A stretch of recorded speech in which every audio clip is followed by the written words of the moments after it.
Hello बच्चों, let's read this question. The question says a particle moving in circle of radius capital R with a uniform speed takes time t to complete one motion. If this particle were projected with the same speed at an angle theta to the horizontal, the maximum height attained by it equals 4r. The angle of projection theta is given by option first theta is equal to cos inverse pi square R upon में G T square and whole power 1/2. Option second theta is equal to sine inverse pi square R upon में G T square whole power 1/2. Option third theta is equal to sine inverse 2 G T square upon pi square R whole power 1/2.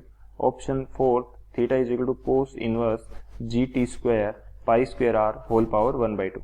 हमें बोला गया है कि एक particle जो है circle के अंदर जिसकी रेडियस आर है यूनिफॉर्म स्पीड से मोशन कर रहा है, तो टाइम टी लेता है एक रिवोल्यूशन को कंप्लीट करने में.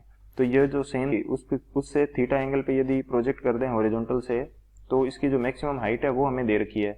तो एंगल ऑफ प्रोजेक्शन हमें बताना है. तो बात करते हैं की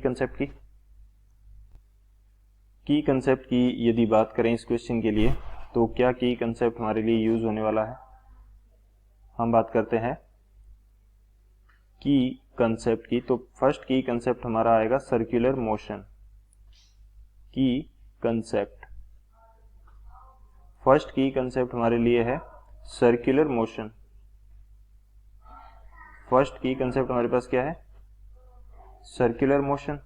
तो सर्कुलर मोशन किस प्रकार से करेगा, हमें बोल रखा है कि पार्टिकल क्या कर रहा है कि आर रेडियस के सर्कल में मूव कर रहा है. ठीक है, तो वो इस आर रेडियस के सर्कल के अराउंड चक्कर लगाएगा.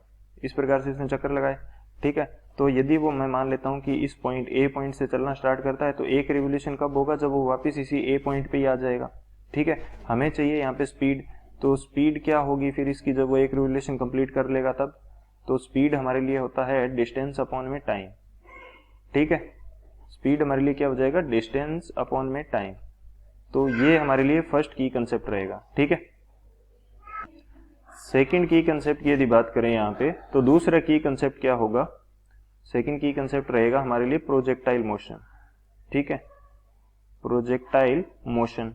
अब प्रोजेक्टाइल मोशन के अंदर क्या कंसेप्ट रहता है कि हम किसी ऑब्जेक्ट को क्या करते हैं, हॉरिजॉन्टल से किसी एंगल पे क्या कर देते हैं, फेंक देते हैं इनिशियल वेलोसिटी के साथ में. ये मैंने इनिशियल वेलोसिटी मान ली. फॉर एग्जाम्पल मैं इसको थोड़ा ऊपर करके दिखाता हूँ कि ये मैंने इसको इनिशियल वेलोसिटी के साथ u इनिशियल वेलोसिटी है, हॉरिजॉन्टल से किसी एंगल पे फेंक दिया, तो ये में भी जाएगा.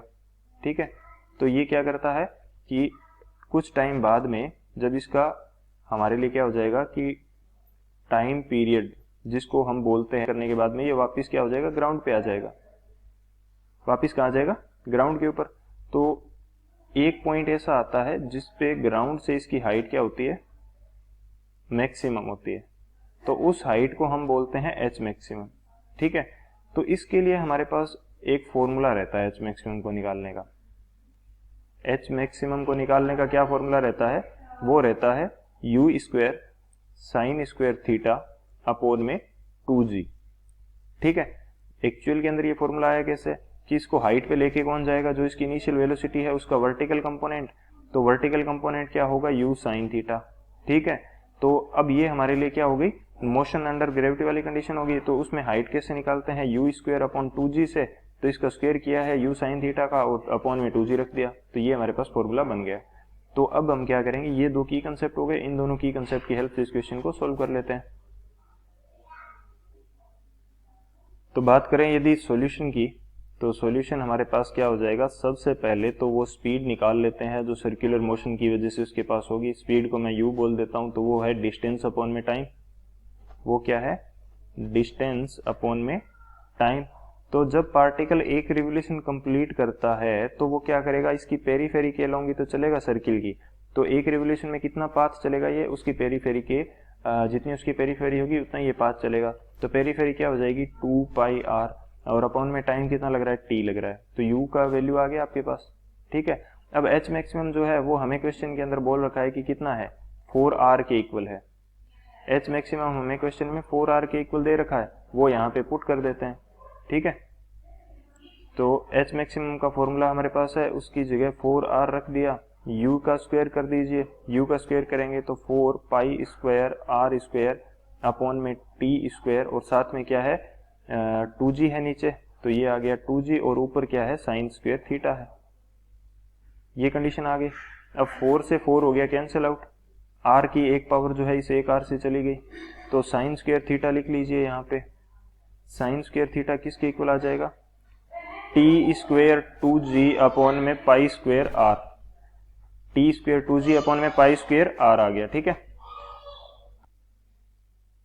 तो इस सिचुएशन के अकॉर्डिंग यहाँ पे हमारे पास जो सिचुएशन आई है sine square theta is equal to T square into 2g upon में पाई स्क्वायर r, तो यहाँ से क्या हम साइन थीटा या फिर इससे आगे थीटा की वैल्यू निकाल सकते हैं? बिल्कुल निकाल सकते हैं। यदि आपको सबसे पहले साइन थीटा निकालना है तो आप क्या कीजिएगा कि यहाँ से, यदि मैं इसको थोड़ा अलग करके दिखा देता हूँ, यहाँ पे मैं साइन थीटा लिखता हूँ तो सामने क्या कर दूंगा, पावर 1/2 कर दूंगा, तो ये हो जाएगा टी स्क्वायर 2g अपॉन में पाई स्क्वायर r, और इसकी होल पावर क्या हो जाएगी 1/2। ठीक है, अब यहाँ से मेरे को चाहिए थीटा, तो थीटा क्या आ जाएगा, sign inverse 2g T square upon में पाई स्क्वायर r, और इसकी होल पावर 1/2 आ जाएगी। ठीक है, तो ये हमारे लिए आंसर होगा। तो चेक कर लेते हैं किस ऑप्शन में है, किस ऑप्शन में है ये चेक करते हैं। साइन इनवर्स में है तो कोस वाला तो नहीं होगा, तो पहला और चौथा कट जाएगा। दूसरे में क्या है, sine inverse pi square R, नहीं हमारे पास पाई स्क्वायर आर नीचे आ रहा था तो ये गलत है। तीसरे में क्या है, theta is equal to sine inverse 2g T square pi square R and whole power 1/2, तो ये हमारा हो जाएगा। तो जो सी ऑप्शन है वो हमारा सही होगा। So option C will be the final answer. I hope you understood it well. Thank you. Keep learning with PW।